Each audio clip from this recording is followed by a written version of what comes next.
देश में कांग्रेस की सरकार होती तो महाकुंभ होता ही नहीं, क्योंकि जिस तरह इस बार महाकुंभ की जमीन पर वक्फ बोर्ड के दावे के बाद इंडी ने मुंह सिल रखा है, उससे तो यही लगता है कि अगर इनकी सरकार होती तो कुंभ की जमीन वक्फ बोर्ड की मिल्कियत घोषित हो चुकी होती और हिंदुओं को अपने ही सांस्कृतिक कार्यक्रम का आयोजन करवाने के लिए कांग्रेस सरकार के सामने हाथ फैलाना पड़ता।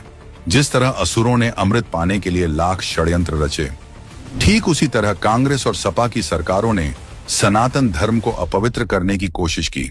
कहा जाता है कि 1989 में राजीव गांधी की सरकार के दौरान कुंभ मेले के समय यूपी रोडवेज की बसों का किराया बढ़ाया जाता था, मेला टैक्स होता था, लेकिन यही कांग्रेस हज पर सब्सिडी देती थी।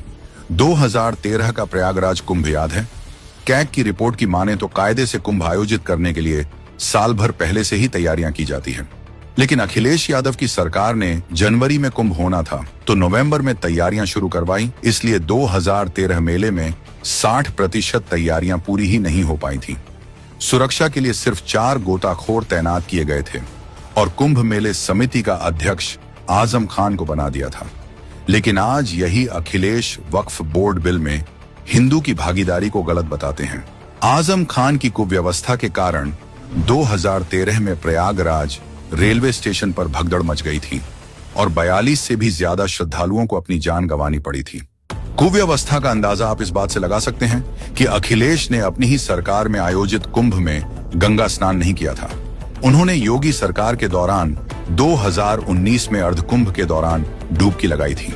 लेकिन विडंबना देखिए, जब कुव्यवस्था के कारण आजम खान ने इस्तीफा दिया तो अखिलेश यादव ने उसे स्वीकार ही नहीं किया, यानी कि उनके लिए 42 लोगों की मौत कोई मायने नहीं रखता। आप सोचिए, एक ऐसे व्यक्ति को कुंभ मेले का अध्यक्ष बना दिया गया था जो न हिंदू धर्म को मानता है, न समुद्र मंथन को, न उसके लिए गंगा यमुना सरस्वती के त्रिवेणी संगम का कोई महत्व है, न वो मकर संक्रांति और मौनी अमावस्या के बारे में कुछ जानता है। लेकिन इंडी वालों ने सेक्युलर बनने के चक्कर में हिंदू सांस्कृतिक परंपराओं के साथ न सिर्फ खिलवाड़ किया बल्कि अपवित्र करने की कोशिश की, क्योंकि उस व्यक्ति को कुंभ समिति का अध्यक्ष बनाया गया था जिस पर भारत माता को डायन कहने का आरोप है, जिस पर आरोप है कि उसने बाबा साहेब को भूमाफिया बताया।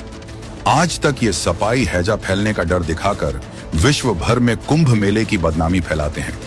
लेकिन डबल इंजन सरकार ने दिखा दिया कि अगर इरादे नेक हैं तो सब संभव है।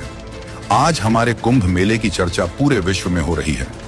शाही स्नान का नाम अमृत स्नान कर दिया गया है। सुरक्षा के लिए ड्रोन वाले गोताखोरों का इंतजाम किया गया है। ये सोच का फर्क है जो इंडी वालों की समझ से परे है।